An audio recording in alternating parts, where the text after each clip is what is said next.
दोस्तों नमस्कार। News nation के इस खास पेशकश में आप सभी का बहुत बहुत स्वागत है। मैं हूं आपके साथ रोहन शर्मा और मेरे साथ इस खास पेशकश में मौजूद हैं मेरे सहयोगी नवीन जी। नवीन जी, आपका बहुत बहुत स्वागत है थैंक इस यू रोहन। प्रोग्राम में।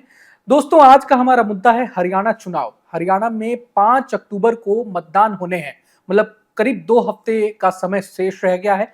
लेकिन मेन मसला ये है कि इस वक्त जो कांग्रेस, हरियाणा कांग्रेस और हरियाणा बीजेपी में खास तौर पे खेमेबाजी की जो खबरें इतनी फ्लो हो रही हैं, तो हमारा मेन क्वेश्चन ये है, आज हमारा मसला ये है चर्चा का, कि क्या ये खेमेबाजी, गुटबाजी ये कोई नई चीज है हरियाणा विधानसभा चुनाव में, या ऐसा पहले भी होते आया है। साथ ही साथ मतलब हरियाणा की राजनीति कैसे रही है, इसके पहले जो भी हरियाणा के सीएम रहे, हरियाणा में आमतौर पर लाल जो होते हैं, हरियाणा के 3 लाल, उनकी काफी बात होती है। भजन लाल, देवी लाल और बंसीलाल। बंसी लाल, उनकी भी काफी बात होती है। तो आज इन तमाम मसलों पर हम बातचीत करेंगे। हरियाणा के चुनावी इतिहास और हरियाणा की चुनाव, हरियाणा का आखिर है कैसा। तो चूंकि 5 अक्टूबर को वोट डाले जाने हैं और नवीन जी हरियाणा पर काफी इनकी खास नजर रहती है, हरियाणा पर एक्सपर्टाइज भी है इनकी। तो नवीन जी, आज मैं सबसे पहले आपसे ये समझना चाहूंगा, इस वक्त जो गुटबाजी की ये खबर जैसे हमने बात की, तो जी क्या ये नई चीज है या ऐसा हरियाणा में पहले भी होते रहा है। देखिए, भारतीय राजनीति के अंदर गुटबाजी जो है वो चाहे दो दल हो, चाहे एक दल हो, या तीन चार दल एक साथ क्यों ना हो, नेताओं की महत्वाकांक्षा इस बात की रहती है कि उन्हें एक बड़ा पद मिले, उन्हें नेतृत्व करने का एक अवसर मिले, चाहे वो मंत्री के तौर पर जी। हो, चाहे वो मुख्यमंत्री के तौर पर हो, या फिर वो टिकट वितरण के अंदर उनकी भागीदारी हो। तो ये सब चीजें तो एक जो नेता है या सार्वजनिक जीवन में जो व्यक्ति रहता है, पार्टी में कई साल तक काम करता है, तो उसकी महत्वाकांक्षाएं उससे जुड़ी रहती हैं। और फिर वो हर बार इस आस में रहता है कि शायद इस बार उसके लिए एक बड़ा अवसर बन करके ये चुनाव आएगा। जी। चुनाव उसके लिए एक बड़ा अवसर होता है। वो उसमें चाहता है कि वो प्रदेश की कमान टिकट वितरण में उसका योगदान बहुत ज्यादा हो, उसकी भागीदारी बहुत ज्यादा हो, उसके फैसले का पर निर्णय जो है वो ज्यादा मान्यता हो उसके फैसलों की। और मुख्यमंत्री बनने के लिए भी वो अपने आप को अपना नाम आगे देते हैं। जी। कई जिनका बड़ा राजनीतिक रसूख रहता है, राज्य के अंदर काफी चुनाव लड़े होते हैं, लोकसभा के, विधानसभा के, कई बार मंत्री रह चुके होते हैं, तो जरूर वो हर बार अपने आप को जी। पेश करने की कोशिश करते हैं। तो अगर हम हरियाणा के इतिहास की बात करें, हम्म। तो इसके अंदर जो है जब से ये राज्य बना उसके बाद जो है कई बार मुख्यमंत्री आए गए।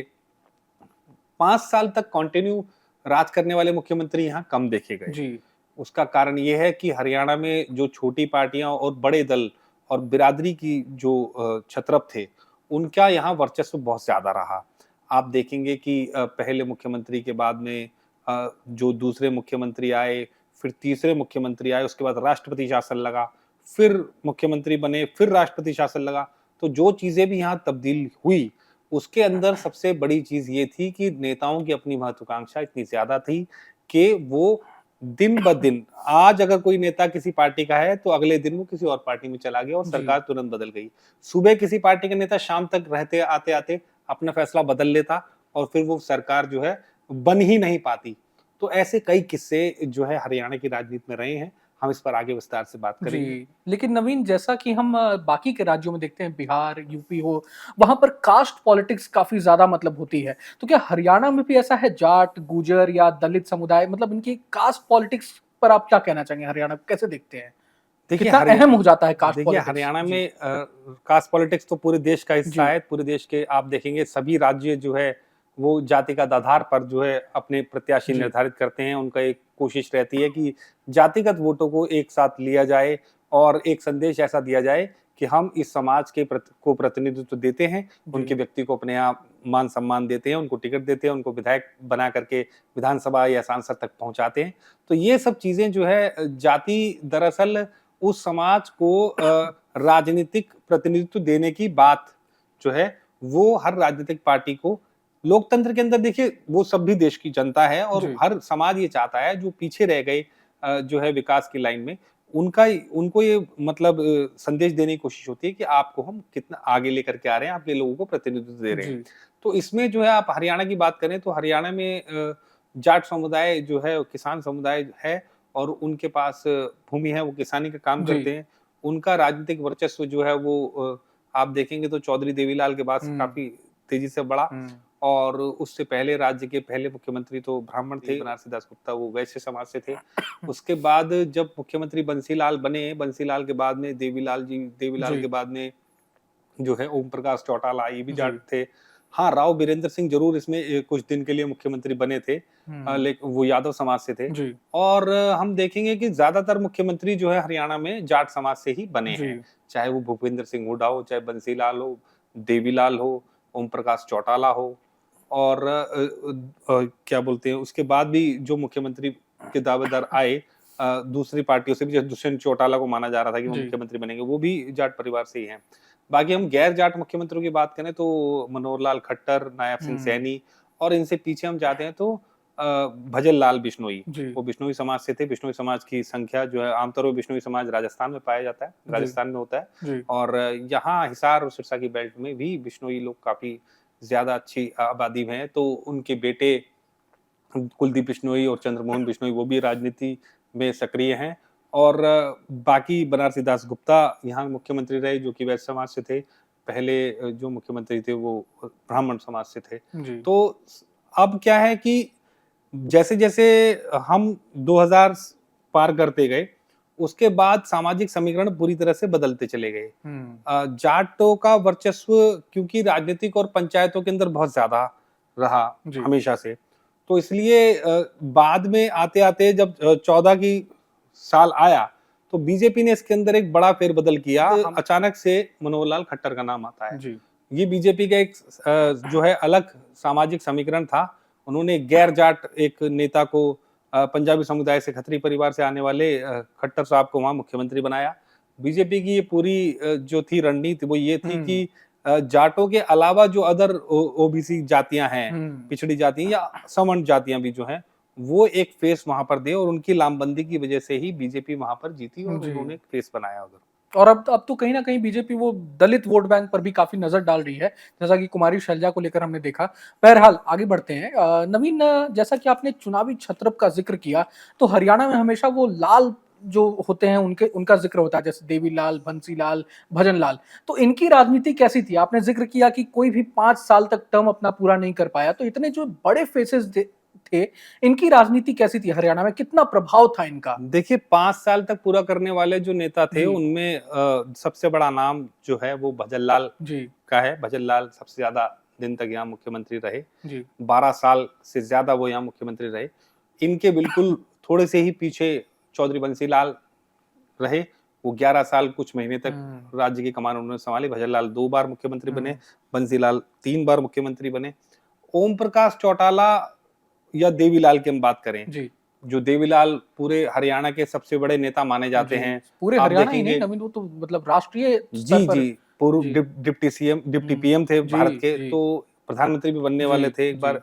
लेकिन बहुत कम लोगों को पता है कि देवीलाल हरियाणा के मुख्यमंत्री के रूप में ज़्यादा समय नहीं रहे। हुँ, एक ही बार वो हरियाणा के मुख्यमंत्री बने और वो भी उन्होंने 2 साल के करीब समय बिताया। इसके बाद ओम प्रकाश चौटाला जिनका नाम बहुत ज़्यादा आज के जो 2000 के बाद के जो लोग जी, हैं, जी, उनको ये लगता है ओम प्रकाश चौटाला या चौटाला परिवार या देवीलाल परिवार इनका बहुत समय तक राज रहा है हरियाणा की राजनीति में। लेकिन आपको जानकर ये हैरानी होगी कि 4 बार मुख्यमंत्री बने ओम प्रकाश चौटाला, देवीलाल जी के सुपुत्र, लेकिन केवल 1 बार ही वो अपने 5 साल पूरे कर पाए। जी, इस बीच वो एक बार 5 दिन के लिए मुख्यमंत्री बने, 15 दिन के लिए बने, फिर 150 कुछ दिन के लिए बने। तो उनके मुख्यमंत्री बनने का सिलसिला भी ऐसा ही रहा कि आया राम गया राम वाला। हुँ, मतलब कि वहाँ पर हरियाणा जनहित कांग्रेस जब भजनलाल जी ने अलग पार्टी बना ली थी कांग्रेस से अलग होकर के और फिर बंसीलाल ने भी एक अलग पार्टी घोषित कर दी थी। तो वहाँ पर छोटी पार्टियाँ 5-10 सीटों के जो संख्या है उसके दम पर कई तरीके के परिवर्तन समय-समय पर करती रही है। ये हरियाणा का इतिहास रहा है, राजनीतिक इतिहास। फुल फ्लेज्ड हम देखेंगे तो इससे पीछे के 2 चुनाव जो हुड्डा साहब के चुनाव थे, 2 बार हुड्डा साहब फुल फ्लेज्ड लेकर के आए तो उनकी सरकार चली। इसके बाद बीजेपी की पहली सरकार जो खट्टर जी की आई थी, वो भी पूरी बहुमत के साथ आई जी, थी और जो कि बीजेपी पहली बार अपने सिंगल हैंड अपने सारी सीटों पे चुनाव बिल्कुल, लड़ा था। इससे बिल्कुल, पहले बीजेपी वहाँ पर अलायंस में ही चुनाव लड़ती बिल्कुल, रही है और वहाँ मुख्य मुकाबला आईएनएलडी यानी ये लोक दल और उनके बीच ही रहा जी, है। और इस बीच जैसे पीछे हम जाते हैं तो लोकदल से पहले जो पार्टियाँ थी, समाजवादी धुरी की जो पार्टियाँ रहीं, हुँ, जिसमें जनता पार्टी रही, हुँ, तो उसके अंदर भी ये लोग मतलब अपने आप बदलते रहे। जी। भजन लाल ने अपनी पूरी राजनीति जनता पार्टी से शुरू की और फिर बाद में वो कांग्रेस में आए। फिर कांग्रेस के बाद उन्होंने एक अलग पार्टी शुरू कर दी। तो राव इंदरजीत सिंह हुँ। कांग्रेस में थे, बाद में वो बीजेपी में आए। निर्दलीय जी। वो कांग्रेस से अलग होकर मुख्यमंत्री बनने का दावा ठोक दिया। हुँ। कांग्रेस के 48 विधायक थे, 38 विधायक वो लेकर के आ गए अपने साथ हुँ। और सरकार गिरा दी उन्होंने। उन्होंने अपने आप मुख्यमंत्री बनने का दावा पेश किया। उनके साथ कई विधायक जो थे निर्दलीय थे। तो यहाँ पर ये सब खेल होते रहे हैं और पूर्ण बहुमत लाना जो है वो हम देखेंगे कि हुँ। हुड्डा की सरकार 2 और 2 एक सरकार ये खट्टर साहब की, इसके बाद जो खट्टर साहब की सरकार ज़रूर बनी लेकिन उसमें 10 सीटें दुष्यंत चौटाला की पार्टी जी। जेजेपी की थी, इस वजह से वो सरकार बन पाई। तो हरियाणा में खेल बिगाड़ने का जो नेताओं का सिलसिला है ये बहुत पुराना है और यदि इस बार भी सीटें पूरी नहीं आती है किसी भी पार्टी को, तो आप देखेंगे कई ऐसे दल हैं। आईएनएलडी उस वर्चस्व में नहीं लड़ रही है जी। जो उनका पुराना जनाधार था उसके जी। आधार पर। जी। आईएनएलडी के अलावा जेजेपी चुनाव मैदान में ज़रूर है किसी पार्टी के साथ अलायंस करके, जी। उसके अलावा आप देखेंगे तो मुख्य मुकाबला बीजेपी और कांग्रेस के कांग्रेस बीच ही के है। बीच है। लेकिन ये सब छोटे-छोटे जो दल हैं, ये 10-12 सीटों पर जी। अपना वर्चस्व रखते हैं। इसके अलावा भी कई दल हैं, जैसे आप देखेंगे हिसार की तरफ गोपाल गोयल कांडा की हुँ। पार्ट वो भी निर्दलीय लड़ रहे हैं और आप इधर की तरफ पलवल की तरफ आएँगे या मेवात की तरफ जाएँगे तो वहाँ पर भी कुछ छोटे नेता हैं, जो अपना दावा ठोक रहे हैं। तो हुँ। निर्दलीय बड़ी अहम भूमिका जी, निभाते हैं मगर छोटी मगर नवीन विधानसभाओं में। यहाँ ज़िक्र आपने जैसा किया कि अहम मुकाबला जो मेन मुकाबला है वो फाइट है वो बीजेपी और इंडिया अलायंस कांग्रेस के बीच है। लेकिन हरियाणा में आप देख लें इंडिया अलायंस बन नहीं पाया। आप और कांग्रेस के बीच सीट बँटवारे को लेकर पेच हो गया। बात फँस गई वहाँ पर। तो क्या नवीन पंजाब की तरह इस बार हरियाणा में भी कोई गेम हो सकता है? आम आदमी पार्टी ने पिछले पंजाब विधानसभा चुनाव में जो गेम किया, वहाँ जो सरकार बनाई, तो हरियाणा में आम आदमी पार्टी को मतलब राजनीति में कोई बड़ा बदलाव लेकर आ सकती है? क्या लगता है? देखिए, हरियाणा में और पंजाब में बहुत फ़र्क है। जी। पंजाब में लंबे समय तक अकालियों का शासन रहा, जी। पंजाब में कांग्रेस का लंबे समय तक शासन रहा। वहाँ पर आम आदमी पार्टी सिंगल पार्टी ऐसी थी, जी। बीजेपी ने क्योंकि वहाँ अपनी ज़मीन बनाई नहीं, कभी हुँ। कोशिश भी नहीं की, ना बीजेपी हुँ। हमेशा वहाँ अकाली दल के छोटे जी। भाई के रूप में काम जी। करती रही। आम आदमी पार्टी ने वहाँ शुरू से एक ज़मीनी आधार बनाने की कोशिश की क्योंकि वहाँ थर्ड फ्रंट एक चाहिए थी, एक जी। तीसरी ताकत कोई ऐसी चाहिए थी जिस जी। पर लोग भरोसा करें क्योंकि कैप्टन अमरिंदर सिंह और बादलों की सरकार से लोग जी। काफ़ी ज़्यादा परेशान थे, तो वहाँ उन्होंने काम किया और उसका उन्हें फ़ायदा मिला। जी। 14 के लोकसभा चुनाव में ही वो 4 एमपी लेकर आ गए थे जी। वहाँ से। जी। 4 एमपी मतलब दिल्ली से भी नहीं आए थे, जी। जहाँ उनकी अच्छी खासी सीटें आई थी। बिल्कुल। तो इसलिए पंजाब में उन्हें एक ज़मीन 14 में ही दिखाई दे गई थी। हुँ। हरियाणा के अंदर आम आदमी पार्टी ने काम उस तरीके से नहीं किया है जिस हुँ। तरीके से होना चाहिए। हालाँकि राज्यसभा ज़रूर उन्होंने वहाँ से भेजे हैं हुँ। और इस बार वो ताकत झोंक रहे हैं, हुँ। लेकिन क्योंकि वहाँ अभी बहुत मेहनत की ज़रूरत है उन्हें, बिल्कुल। क्योंकि वहाँ क्षेत्रीय छत्रप बहुत ज़्यादा मजबूत हैं, बिल्कुल। उनके अंदर डेंट लगाना थोड़ा मुश्किल है। आपको असल में जो क्षेत्रीय पार्टियाँ या जो क्षेत्रीय नेता हैं, जी। वो अपने समाज, अपनी पंचायतों और अपने जो है हुँ। रसूख के दम पर जनता के बीच हुँ। अच्छी खासी पैठ जी, रखते हैं। मतलब हरियाणा की राजनीति थोड़ी अलग है, पंजाब से उसको हम कंपेयर नहीं कंपेयर कर नहीं कर सकते। सकते। जी। पंजाब मुद्दों की जी। राजनीति जी। पंजाब में हुई है। पंजाब में नशा एक बहुत बड़ा मुद्दा था। जी। पंजाब में भ्रष्टाचार एक बड़ा मुद्दा जी। था। हरियाणा के अंदर हम मान करके चलें तो एंटी इनकम्बेंसी अगेंस्ट 10 हुँ। साल की जो बीजेपी गवर्नमेंट है उसके खिलाफ जी। उसको भुनाने की कोशिश की जा रही है। बिल्कुल। किसानों का एक मुद्दा है, बेरोज़गारी पहलवानों का का मुद्दा मुद्दा है, है। पहलवानों का जी। मुद्दा है और अग्निवीर का मुद्दा है। जी, तो कांग्रेस इसे भुनाने में कामयाब हो पाती है। केंद्र के जो जी। जो जी। फैसले हैं, उनके जी। खिलाफ जो एक मैंडेट जी। हरियाणा और किसान के बीच में है, जी। उसको भुनाने के लिए कांग्रेस जो जी। है वो वहाँ पर ज़मीन पर पिछले लंबे जी। समय से लगी हुई है और कई पटल पर हम हुँ। देखेंगे हुँ। उनके नेता सामने दिखाई भी दिए, फ्रंट पर उन्होंने इन बातों को रखा है। आम आदमी पार्टी उतने मुखर होकर के इन सब मुद्दों को उठाने में जी। मतलब कहीं दिखाई दी नहीं है। क्योंकि आम आदमी पार्टी और कांग्रेस दोनों आप देखेंगे पिछले लोकसभा चुनाव में मिल करके चुनाव लड़ा था। लेकिन इस बार के विधानसभा चुनाव में दोनों आमने-सामने चुनाव लड़ बिल्कुल रहे हैं। नवीन और आम आदमी पार्टी राष्ट्रीय पार्टी का दर्जा उसे मिल चुका है, तो ज़ाहिर तौर पर उसकी भी अपनी महत्वाकांक्षा है। कांग्रेस से जैसे बातें चल रही थी सीट बँटवारे में महज़ 5 से 7 सीटें आम आदमी पार्टी को मिल रही थी। तो हरियाणा जैसे राज्य में 5 से 7 सीटें आम आदमी पार्टी के लिए कुछ भी नहीं है, वो तो ऊँट के मुँह में जीरा हो गया एक तरह से। लेकिन जी। जिस आधार पे जी। ये जो इंडिया जी। अलायंस की बैठक हुई थी उसमें जी। तय हुआ था, पहले ही कई नेताओं ने तय किया था कि जी। जहाँ जो मजबूत है वहाँ उसको बिल्कुल, सीटें बिल्कुल, दी जाएँ। बिल्कुल। तो हरियाणा में कांग्रेस बनस्पत आप बहुत ज्यादा बिल्कुल मजबूत है बिल्कुल और कांग्रेस उन्हें अगर 8 सीटें जी दे भी रही थी तो ये जी उनके लिए अच्छा था। जी मुझे ऐसा लगता है कि ऐसा मेरा मानना है कि ये सीटें उनके लिए अच्छी जी थी और अगर वो खुद चुनाव लड़ेंगी तो इंडियन अलायंस को वहां पर जी नुकसान ही होगा, कोई अच्छा फायदा नहीं नवीन, होगा। अंत में चलते-चलते एक सवाल, जैसा कि कांग्रेस में इस वक्त खास तौर पर कुमारी शैलजा और भूपेंद्र हुड्डा 2 गुट जो बन चुके हैं कांग्रेस में।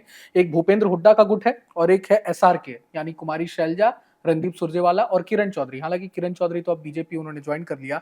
तो क्या लगता है जिस तरह से बीजेपी एक चुनावी माहौल बनाने की कोशिश कर रही है कुमारी शैलजा को लेकर, कि कांग्रेस कहीं ना कहीं एक बड़ी सीनियर दलित नेता को कहीं ना कहीं कांग्रेस दरकिनार कर रही है, भूपेंद्र हुड्डा को हरियाणा में ज्यादा प्राथमिकता मिल रही है, तो इसका क्या लगता है, कांग्रेस को कोई नुकसान होगा आने वाले समय में? देखिए, कांग्रेस को इसका कोई नुकसान नहीं होगा। जी क्यों? क्योंकि कांग्रेस इस वक्त बहुत ज्यादा मजबूत है जी और कुमारी शैलजा ने आज खुद कह दिया है कि वो कांग्रेस में है और वो मरते दम तक कांग्रेस में जी रहेंगी। यानी इन सब बातों का जो पिछले 3 दिन से ये कयास लग रहे थे, नायब सिंह सैनी जो जी खुद मुख्यमंत्री, उन्होंने कहा कि हम आपको ऑफर जी देते हैं जी और कि आप हमारी पार्टी में आए। जी पूर्व सीएम खट्टर साहब ने भी कहा कि आप हमारी बहन की जैसी हैं और आप हमारी जी पार्टी में, आपका सम्मान किया जाएगा। और इस दौरान कई ऐसे कयास मीडिया में भी खबरें आई कि वो बीजेपी ज्वाइन कर सकते हैं, लेकिन आज एक चैनल से बातचीत में उन्होंने साफ कर दिया कि मैं कांग्रेसी हूँ। मेरे जी पिता जब गुजरे थे जी तो उनकी जो उनके ऊपर जो कफन रखा गया था, जो कपड़ा रखा गया था, वो कांग्रेस का झंडा था। बिल्कुल तो मैं चाहती हूँ कि जब मैं मरूं तो मेरे ऊपर भी वही रखा जाए। बिल्कुल। तो तो ये एक कहीं ना बहुत बड़ा बयान बहुत है बड़ा बयान है, बिल्कुल। एक ऐसी नेता का जी जिसने पूरा जीवन उस पार्टी को जी दिया है और इससे आगे किसी पत्रकार का, किसी हम्म नेता का हम्म कोई सवाल उनसे बिल्कुल पूछना बिल्कुल। वाजिब नहीं होता। तो कहीं न कहीं उन्होंने वो आया राम गया राम की जो प्रथा थी, उस पर भी एक तौर पर, मतलब एक तौर से फुल स्टॉप लगाने की कोशिश की है, और फुल स्टॉप लगाने की कोशिश क्या, फुल स्टॉप लगा ही दिया है कुमारी शैलजा एक। वर्तमान में जी, कुमारी शैलजा जी, सांसद हैं, जी, पहले भी 2 बार सिरसा सांसद रह से। चुकी जी, हैं, अंबाला से 2 बार जी। सांसद रही हैं, बड़ी नेता हैं कहा जा रहा है राजनीतिक। कोई डिमांड उन्होंने रखी है कांग्रेस हाईकमान के महत्वाकांक्षा की सामने। बात थी तो जी, महत्वाकांक्षा का तो उन्होंने खुलासा कर जी, दिया कि सबकी महत्वाकांक्षा होती जी, है, मेरी भी थी जी। और सीएम मेरी बनना भी। चाहती हूँ, सीएम के तौर पर देखना चाहती हूँ खुद तो को। वो राजनीति में बिना महत्वाकांक्षाओं जी, के कोई राजनीति नहीं जी, करता है। जी, तो वो बिल्कुल स्पष्ट मैंने उनका वो बयान सुना जी, और मतलब ऐसे परिपक्व नेता की जी, उन्होंने जो पहचान जी, आज बताई है, जी। वो वाक़ई काबिल तारीफ़ है। जी, बिल्कुल। तो नवीन, आपका बहुत-बहुत शुक्रिया, हरियाणा चुनाव पर जिस तरह से विस्तृत तौर पर आपने जानकारी दी और चुनावी इतिहास के बारे में हमने बात किया। तो यही देखने वाली बात होगी, हरियाणा का जो चुनावी इतिहास है, जो भी चुनावी क्षत्रप थे, उनकी राजनीति कैसी थी, इस पर हमने आज बातचीत की। मगर 5 अक्टूबर को हरियाणा में वोट डाले जाने हैं। आने वाले समय में जनता किसकी साइड रहती है? मुकाबला हमने बात की, बीजेपी और कांग्रेस के ही बीच है। तो हरियाणा में किसकी सरकार बनती है, इस पर हमारी खास नजर रहने वाली है। अगले एपिसोड में आपके साथ फिर किसी नए मुद्दे के साथ हाजिर होंगे। धन्यवाद। न्यूज नेशन अब व्हाट्सएप पर खबरों के ताजा अपडेट के लिए न्यूज नेशन के इस क्यूआर कोड को स्कैन करें।